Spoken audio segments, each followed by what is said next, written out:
بسم اللہ الرحمن الرحیم، اللہم صلی علی محمد و آل محمد۔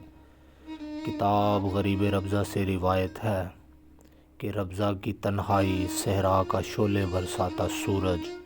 جناب ابو ذر علیہ السلام اپنی ہمسر سے فرماتے ہیں کہ ٹیلے پر جا کر دیکھو، یہاں سے چند لوگ گزریں گے، یہ فرمودہ پیغمبر خدا صلی اللہ علیہ وآلہ وسلم ہے، اس میں شک کی گنجائش نہیں۔ تو ذر علیہ السلام جیسے ہی ٹیلے پر پہنچی، دور سے کچھ مسافر دکھائی دیے۔ جب وہ قریب آئے تو زوجہ جناب ابو ذر غفاری علیہ السلام نے انہیں مخاطب کر کے فرمایا کہ صحابی رسول صلی اللہ علیہ وآلہ وسلم اس دنیا سے جا رہے ہیں، ان کی تدفین کر دیں۔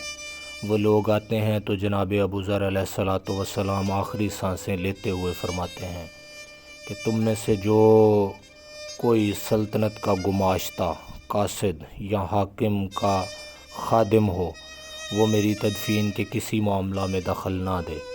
ان میں سے ایک جوان مالک اشتر علیہ السلام کہتے ہیں کہ میں آپ کے معیار پر پورا اترتا ہوں، میرے پاس ماں کی دی ہوئی ایک ہی چادر ہے جس کا آپ کو کفن دے کر آپ کی تدفین کروں گا۔ یہ جواب سن کر جناب ابو ذر علیہ السلام اطمینان سے اس دنیا فانی سے رخصت ہو جاتے ہیں۔ اللہم صلی علی محمد و آل محمد۔